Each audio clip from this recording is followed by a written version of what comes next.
আসসালামু আলাইকুম। সবাইকে অনলাইন ক্লাসে স্বাগতম। আমার প্রিয় শিক্ষার্থীরা, আমি আশা করছি তোমরা সবাই খুব ভালো আছো।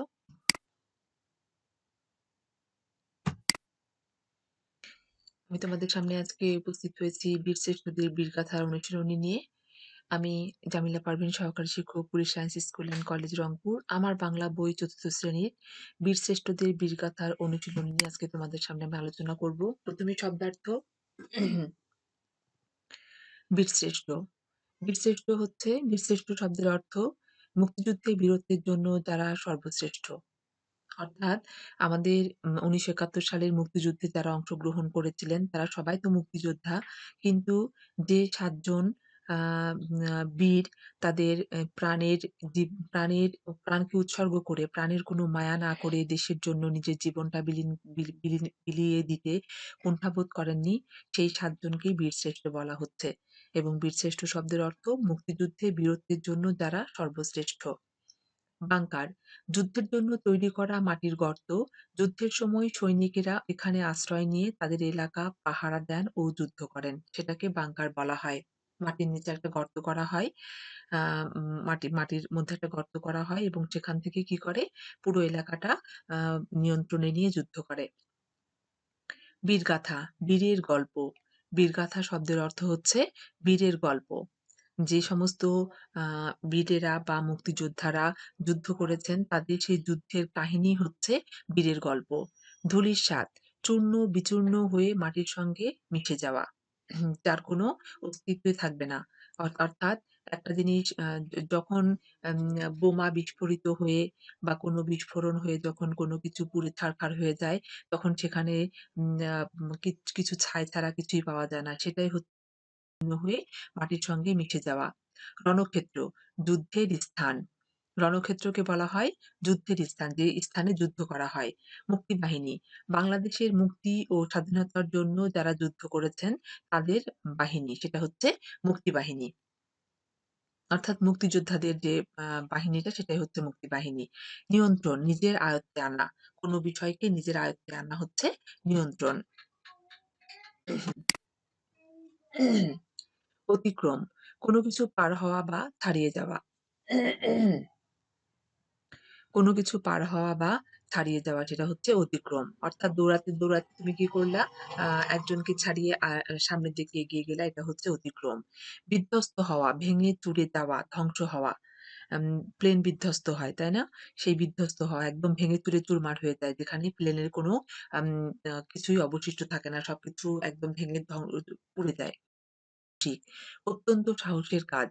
দুঃসাহসিক, অত্যন্ত সাহস। মানে যে সাহসের কোনো তুলনা হয় না, এরকম ধরনের সাহস।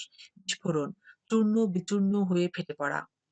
বিস্ফোরণ বি বিস বিস্ফোরণ হচ্ছে বোমা বিস্ফোরিত হওয়া। অর্থাৎ কোনো কিছুকে একদম পুড়িয়ে ভেঙে চুরে একদম শেষ করে ফেলা। মেশিন গান, যুদ্ধে ব্যবহৃত বন্দুকের মতো অস্ত্র।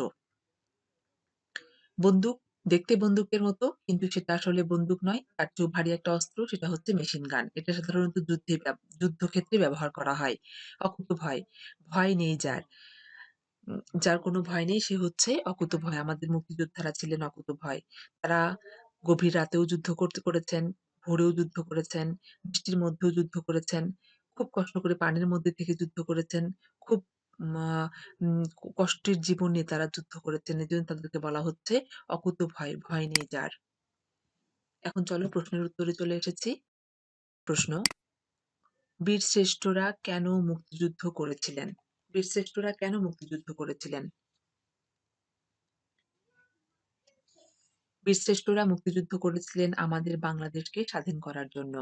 ১৯৭১ সালের ২৬শে মার্চ অবিস্মরণীয় সেই সময় বঙ্গবন্ধু শেখ মুজিবুর রহমানের আহ্বানে শুরু হয়ে গেছে মুক্তিযুদ্ধ। বাঙালিরা ঝাঁপিয়ে পড়েছেন স্বাধীনতার মরণপণ যুদ্ধে। সারা বাংলাদেশ তখন রণক্ষেত্র। হানাদার পাকিস্তানি বাহিনীকে যেভাবেই হোক পরাজিত করতে হবে, শত্রু মুক্ত করতে হবে এই প্রিয় বাংলাদেশকে। বাংলাদেশ অর্জন করবে স্বাধীনতা। জাতি, ধর্ম, বর্ণ নির্বিশেষে সব পেশার মানুষ যোগ দিচ্ছেন মুক্তিযুদ্ধে। এরা সবাই মুক্তিযোদ্ধা, গঠিত হয়েছে মুক্তিবাহিনী। এদের সবাই নিজের জীবন বাজি রেখে যুদ্ধ করেছেন। এই যে যুদ্ধ করেছেন যে মুক্তিযোদ্ধারা, তাদের মধ্যে যে ৭ জন আ বীর সেনা বা বীর মুক্তিযোদ্ধা নিজের জীবনের মায়া করে দেশকে স্বাধীন করার জন্য নিজের জীবন বিসর্জন দিয়ে দিয়েছিলেন, সেই ৭ জন মুক্তিযুদ্ধকে বলা হচ্ছে বীরশ্রেষ্ঠ এবং এই বীরশ্রেষ্ঠরা মুক্তিযুদ্ধ করেছিলেন আমাদের বাংলাদেশের স্বাধীনতা অর্জনের জন্য। ক্যাপ্টেন মহিউদ্দিন জাহাঙ্গীর কিভাবে ঝুঁকি নিয়ে মুক্তিযুদ্ধে অংশগ্রহণ করেছিলেন বর্ণনা করি। এই বর্ণনাটা সুন্দরভাবে বইতে দেয়া আছে। তোমরা খুব সুন্দরভাবে গুছিয়ে লিখবে। ডিসেম্বরের ১৪ তারিখ একজন মুক্তিযোদ্ধা চাঁপাইনবাবগঞ্জের বারোঘড়িয়ার মুক্তিবাহিনীর ক্যাম্প থেকে বের হয়ে রিহাই চরের কাছ দিয়ে নৌকা করে মহানন্দা নদী পার হন। তারপর অত্যন্ত ক্ষিপ্রতার সঙ্গে পাকিস্তানি সেনাদের বাংকারে আক্রমণ চালান, ধ্বংস করেন তাদের সুরক্ষিত বাংকার। পাকিস্তানি সেনাদের ঘাঁটিতে খবর পৌঁছালে তারা অধিক সংখ্যক সৈন্য এনে পাল্টা আক্রমণ চালায়। সাহসী যোদ্ধা আরো দুঃসাহসী হয়ে ওঠেন। পিছিয়ে যাওয়ার মানুষ তিনি ছিলেন না। আকস্মিকভাবে পাকিস্তানি সেনাদের গুলি এসে তার কপালে লাগে, তিনি মাটিতে পড়ে যান। এই খবর বারোঘড়িয়ার পৌঁছালে অন্যান্য মুক্তিযোদ্ধাগণ পাকিস্তানি সেনাদের উপর মরণপণ আক্রমণ চালান। ওই দিনই তারা চাঁপাইনবাবগঞ্জ শহর হানাদার মুক্ত করেন। শহীদ হলেন বীর মুক্তিযোদ্ধা। বীরের রক্তে রঞ্জিত হলো বাংলার মাটি। স্বাধীনতার জন্য লড়াই করা অসীম সাহসী এই বীরের নাম ক্যাপ্টেন মহিউদ্দিন জাহাঙ্গীর।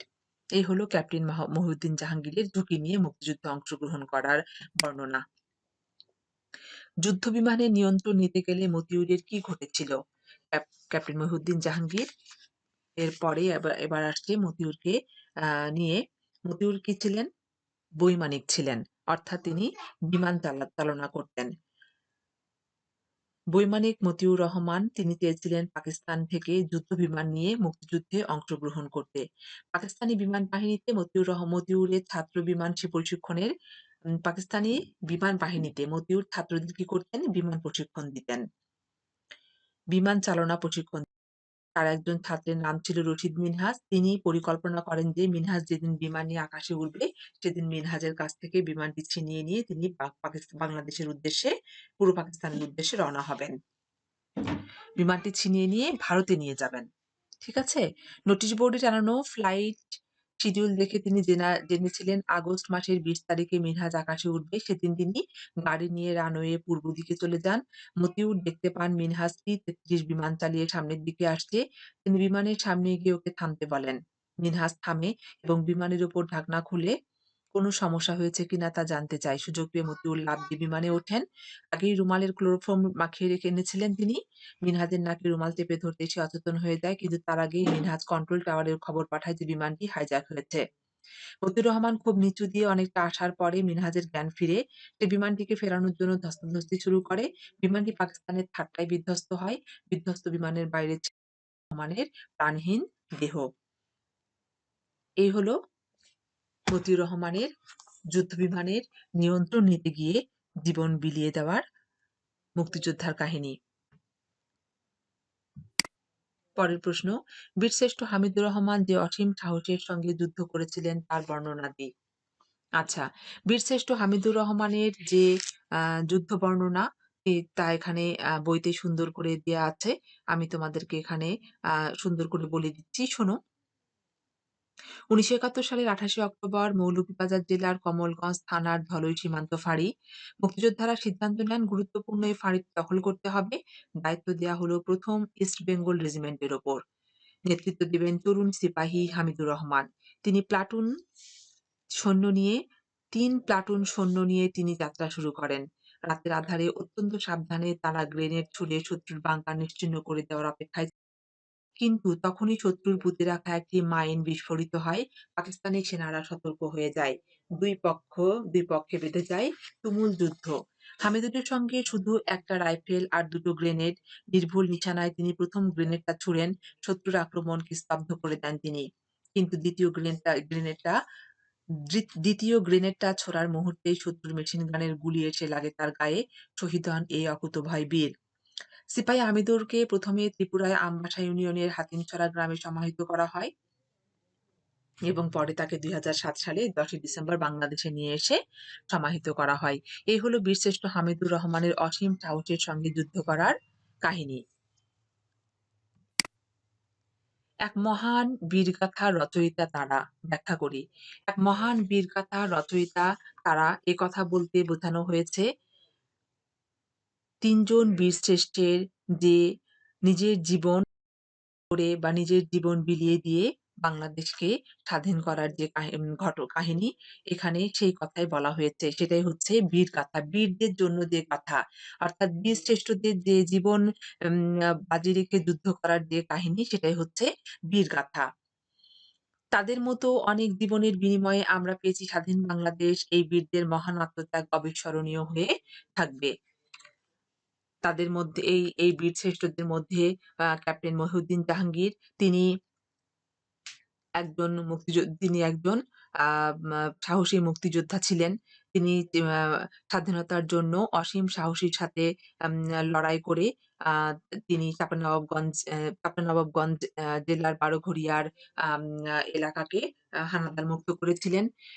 অন্যদিকে আ মা ফ্লাইট লেফটেন্যান্ট মতিউর রহমান, তিনি পাকিস্তানের আ উম পাকিস্তান থেকে যুদ্ধবিমান বাংলা বা বা পূর্ব পাকিস্তানে নিয়ে আসার জন্য নিজের জীবনকে বিপন্ন করে দিয়ে সেই যুদ্ধেও সেই বিমান বিধ্বস্ত হয়ে তিনি মারা যান। কিন্তু তার যে দেশপ্রেমের পরিচয়, তার দেশের প্রতি যে টান, তিনি জানতেন এ কাজে তাকে প্রাণ দিতে হতে পারে। তারপরেও তিনি পিছপা হননি।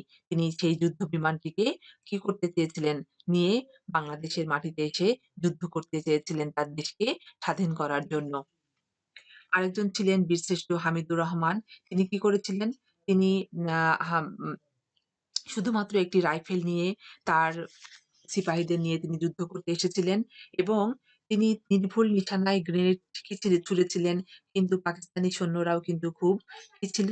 সতর্ক ছিল। ফলে তিনি এত সতর্কতার সাথে, এত বীরত্বের সাথে যুদ্ধ করতে করতেও অ্যা তিনি পিছপা হন নাই। তার জীবন তিনি বিলীন করে দিয়েছিলেন আমাদের এই বাংলাদেশকে স্বাধীন করার জন্য। এই হলো আমাদের বীরশ্রেষ্ঠদের কথা। আমার প্রিয় শিক্ষার্থীরা, তোমরা এই সমস্ত উত্তরগুলোকে আরো খুব সুন্দরভাবে গুছিয়ে লিখতে পারবে। আমি তোমাদেরকে এখানে আ যেটুকু বলার তা আমার এই বই থেকে বলেছি। এর বাইরেও যদি তোমরা আরো সুন্দর করে লিখতে পারো তবে সেটার জন্য তোমাদের সেই সুযোগ দেয়া থাকলো। তোমাদের মনের মতো করে তোমরা এই উত্তরগুলো গুছিয়ে লিখতে পারো। এর বাইরেও কিন্তু কাঠামোবদ্ধ প্রশ্ন থাকে। অর্থাৎ গদ্যাংশ তুলে দেওয়া থাকে, সেখান থেকে বিভিন্ন ধরনের প্রশ্ন থাকে, তার উত্তর দিতে হয়। তবে সেইজন্য কি করতে হবে? গদ্যটি খুব ভালো করে পড়তে হবে। কাহিনীটি খুব ভালো করে পড়তে হবে। সালগুলো, আম স্থানগুলো খুব ভালো করে মনে রাখতে হবে যেন যেকোনো ধরনের প্রশ্ন আসলে উত্তরগুলো খুব সুন্দরভাবে গুছিয়ে লেখা যায়। এখানে তোমাদের বইতে অনুশীলনীতে একটা খুব চমৎকার বিষয় উপস্থাপন করা হয়েছে। দেখো লেখা আছে তারিখবাচক শব্দ শিখি। আমরা কিন্তু অনেকেই তারিখবাচক শব্দগুলো সঠিকভাবে জানি না। লেখাটিতে আছে ১৯৫৩ সালের ২রা ফেব্রুয়ারি, ২রা ফেব্রুয়ারি। আমরা কিন্তু এটা ২রা বলি না। কি বলি? ২রা ফেব্রুয়ারি। ব্যবহৃত ২রা শব্দটি হলো তারিখবাচক শব্দ। এরপর ১০ পর্যন্ত বলতে ও লিখতে হয় এভাবে। শুধু ১০ পর্যন্তই বলতে হয়। এরপরে কিন্তু আর বলা যায় না। ১ বললে পহেলা, ২ বললে ২রা, ৩ রা বললে ৩রা, চৌঠা, পাঁচই, ছয়ই, সাতই, আটই, নয়ই, দশই। তারপরে আমরা ১১, ১২, ১৩ এরকম বলতে থাকি। তবে এই ১০ টা হলো আমাদের তারিখবাচক শব্দ। এবার আসছে ঠিক উত্তরটির পাশে টিক চিহ্ন দাও। যদিও এ ধরনের প্রশ্ন তোমাদের থাকে না, তারপরেও যদি আ কাঠামোবদ্ধ প্রশ্নের ১ নাম্বারের উত্তর কিংবা ২ নাম্বারের উত্তর দেওয়ার জন্য এ ধরনের প্রশ্ন আ তৈরি করা হয়ে থাকে, তাহলে তোমাদের এখান থেকে উত্তরটার পেতে সুবিধা হবে। বাংলাদেশের কোন নেতা মুক্তিযুদ্ধে ঝাঁপিয়ে পড়ার ডাক দিয়েছিলেন? বঙ্গবন্ধু শেখ মুজিবুর রহমান। যদি এটা কাঠামোবদ্ধ প্রশ্নের ১ নাম্বারের প্রশ্ন থাকে, তাহলে লিখতে হবে বাংলাদেশের মুক্তিযুদ্ধে ছিলেন বঙ্গবন্ধু শেখ মুজিবুর রহমান। বীরশ্রেষ্ঠ মহিউদ্দিন জাহাঙ্গীর কিভাবে যুদ্ধ করেছিলেন? বীরশ্রেষ্ঠ মহিউদ্দিন জাহাঙ্গীর কি করেছিলেন? পাকিস্তানি সেনাদের বাংকারে আক্রমণ চালিয়েছিলেন। বাংলাদেশের মুক্তিযুদ্ধে জীবন উৎসর্গকারী বীরশ্রেষ্ঠ কতজন? বাংলাদেশের মুক্তিযুদ্ধে জীবন উৎসর্গকারী বীরশ্রেষ্ঠ হচ্ছেন ৭ জন। মতিউর রহমানের বিমানটি কোথায় বিধ্বস্ত হয়েছিল? মতিউর রহমানের বিমানটি বিধ্বস্ত হয়েছিল কোথায়? পাকিস্তানের থাট্টায়। ঠিক আছে? কমলগঞ্জ থানার ধলই সীমান্ত ফাঁড়িটি দখলে নেতৃত্ব দিয়েছিলেন কে? কমলগঞ্জ থানার ধলই সীমান্ত ফাঁড়িটি দখলে নেতৃত্ব দিয়েছিলেন হামিদুর রহমান। এবার বাড়ির কাজ। বড়দের কাছ থেকে মুক্তিযুদ্ধের ঘটনা জানার চেষ্টা করি এবং তা শুনে এসে বন্ধুদের কাছে বলি। তোমাদের পরিবারে অনেকে মুক্তিযোদ্ধা থাকতে পারে কিংবা তারাও মুক্তিযুদ্ধের ঘটনা কারো না পারে। এ ধরনের কোনো আ ঘটনা সুন্দর করে কি করবে? বন্ধুর কাছে বলবে। বন্ধুর কাছে বলার কথা এখানে বলা আছে কিন্তু তোমরা ঘটনাটা খুব সুন্দর করে লিখবে। এটা হলো তোমাদের বাড়ির কাজ। ঠিক আছে? আমার শিক্ষার্থীরা ধন্যবাদ সবাইকে আমার এই পাঠে খুব মনোযোগ দিয়ে শোনার জন্য। পরবর্তী পাঠের জন্য অপেক্ষায় থাকবে। আমার পরবর্তী পাঠ আবার নিয়ে আমি তোমাদের সামনে উপস্থিত হব। সে পর্যন্ত সবাইকে আসসালামু আলাইকুম। ধন্যবাদ।